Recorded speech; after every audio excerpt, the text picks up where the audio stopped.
Changement de décor aujourd'hui, j'aimerais te parler d'un concept si tu fais 50, 30, 40 000 euros et même j'ai envie de te dire si tu fais 10 ou 15 000 euros de chiffre d'affaires par mois, ça peut te servir.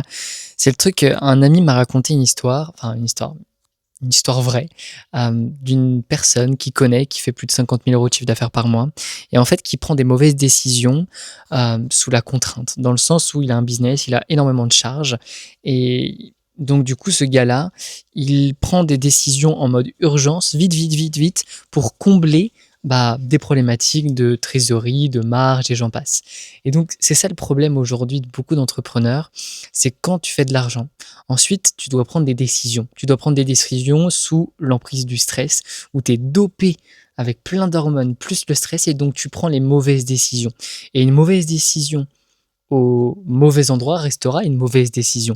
Et donc du coup, c'est ça que j'aimerais te parler aujourd'hui parce que c'est ce que je vois énormément chez plein de personnes et chez moi-même, enfin dans mon propre business, ça m'est arrivé plein de fois de prendre des décisions vite, vite, vite. Tout ça parce que j'étais en manque d'action, en manque de résultats sur une campagne ad, sur peu importe. Et donc du coup, je prenais des décisions vite pour pouvoir réguler et me sentir mieux après alors que ces décisions étaient mauvaises. Ça peut être des décisions de effectivement couper une campagne publicitaire parce que je pense que c'est la bonne chose à faire. Ça peut être très bien de prospecter beaucoup plus comme un bourrin pour aller chercher des ventes en plus parce que je me suis mis un objectif. Ça peut être également de virer les mauvaises personnes, de passer dans un step de recrutement alors que c'est pas le bon moment du tout. Ça peut être d'investir dans un nouveau programme d'accompagnement parce que tu penses que c'est la chose à faire qui va t'apporter une nouvelle stratégie. Je dis pas que c'est la mauvaise chose, parfois c'est la bonne. Mais le truc, c'est que du coup, tu penses toujours à rajouter des choses alors que des fois, ne rien faire est la solution. Je vais m'expliquer. Donc voilà un petit peu le thème de la vidéo, c'est parti, même si ça a déjà démarré. Donc, plein d'entrepreneurs sont dans cette situation-là, surtout des entrepreneurs qui font de l'argent. C'est pour ça que souvent, ces concepts-là s'adressent plus à des entrepreneurs qui font déjà 30, 40, 50, voire même plus d'euros de chiffre d'affaires, mais en même temps, à 10, 12, 15 000, tu peux avoir les mêmes problématiques. Et j'ai compris un truc récemment, c'est que peu importe le chiffre d'affaires que tu fais, tu peux avoir les mêmes sensations et mêmes problématiques que tu fasses 15 ou 50. Et en fait, c'est parfois même pas tes compétences qui sont mises en ligne de mire, enfin qui sont dans le game entre guillemets. On s'en fout de tes compétences parce que tu les as. Le truc, c'est que il te manque une manière de prendre les décisions. Donc soit une prise de décision qui est pas bonne, soit que tu n'as pas une personne à qui discuter sur la manière de prendre des décisions. Et également, une autre problématique, c'est que ça peut être aussi le fait que tu te connais pas assez. Et donc, malgré le fait que tu es dans ce type de mécanisme de OK, t'éteins les feux en mode pompier. Il y a une urgence, il y a une problématique. Du coup, je prends la lance de pompier, j'éteins le feu, je règle la solution, etc. Et tu fais ça tout le temps. Et je dis pas que c'est mauvais, je dis juste que tu es sans doute dans le mauvais mécanisme et tu es sans doute dans la mauvaise dynamique pour prendre les décisions. Et je pense que si tu revenais plus à toi, t'essayais de te concentrer à faire en sorte de prendre des meilleures décisions en comprenant comment tu prends des décisions. Parce que une mauvaise décision peut avoir un impact juste énorme sur ta marge, ta rentabilité, sur la croissance de ta entreprise, de ta stabilité également. Et donc du coup, chaque décision à un certain niveau est extrêmement importante et a d'énormes conséquences. Par exemple, un mauvais investissement, un recrutement trop tôt peut mettre à mal ta rentabilité, ta marge, parce que tu avais anticipé dans ta tête que tout allait bien se passer, mais la réalité, c'est que ça suit jamais le plan. Et donc, du coup, finalement, tu te retrouves dans la merde parce que tu n'as plus assez de trésor. Donc, du coup, tu engendres des dettes, etc. Je te parle de ça, d'expérience vécue. Donc, je dis ça en mode, je pense qu'il existe des choses que tu peux mettre en place pour prendre des meilleures décisions. Déjà, comme je disais, c'est d'apprendre à te connaître.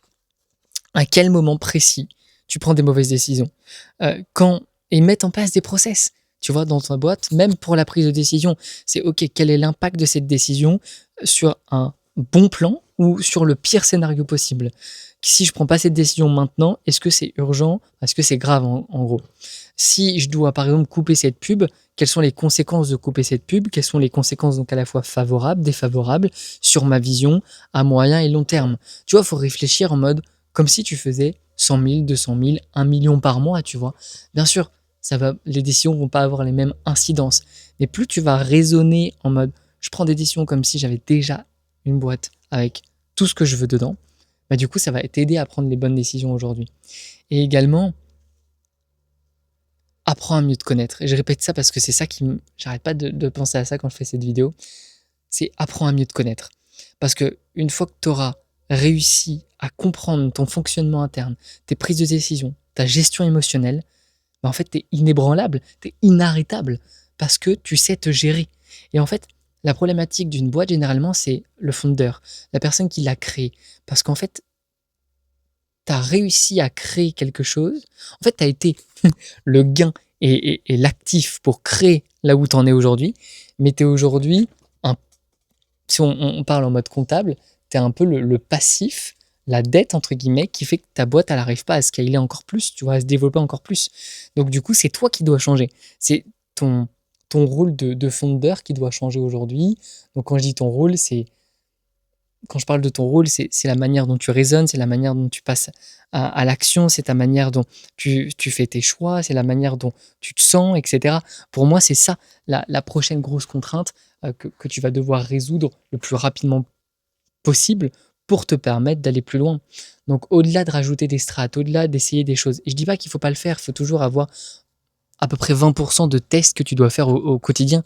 Mais pour autant, il y a peut-être des choses dans lesquelles, comment dire ça? Il y a peut-être des choses, au lieu de rajouter des stratégies, qui auraient beaucoup plus de valeur si tu les mettais en place. Donc, c'est ça que j'aimerais te partager aujourd'hui. Donc, c'est une petite vidéo. Donc, voilà, j'espère que ça t'aura aidé, ou en tout cas, au moins, fait prendre conscience de certains leviers sur lesquels tu peux travailler pour aller plus loin, plus haut, prendre des meilleures décisions, sentir mieux dans ta vie, sentir mieux dans ta boîte, construire une boîte qui te ressemble vraiment et aller chercher plus de croissance. Mais au lieu d'aller chercher plus de croissance, va chercher plus de croissance en toi avant d'aller chercher plus de croissance dans ta boîte, parce que tu es la contrainte de ton business, c'est le founder, c'est la contrainte principale de son business à un moment donné. Donc que tu fasses 15, 10, 20, 30, 50 000 euros de chiffre par mois, c'est toi la seule contrainte. Et si tu dis mais non, mais moi ça va, arrête, tu te voiles la face, c'est pas du tout la bonne réflexion, pardon. C'est ton ego qui te fait te dire ça. Donc, pose les cartes sur la table. Et même si tu dis mais Gatien, pour le moment ça va, ok, vraiment. Apprends à mieux te connaître. Moi, je t'invite à aller chercher. Oui, j'ai un chien, donc du coup, enfin, j'ai même 2 chiens qui passent à côté.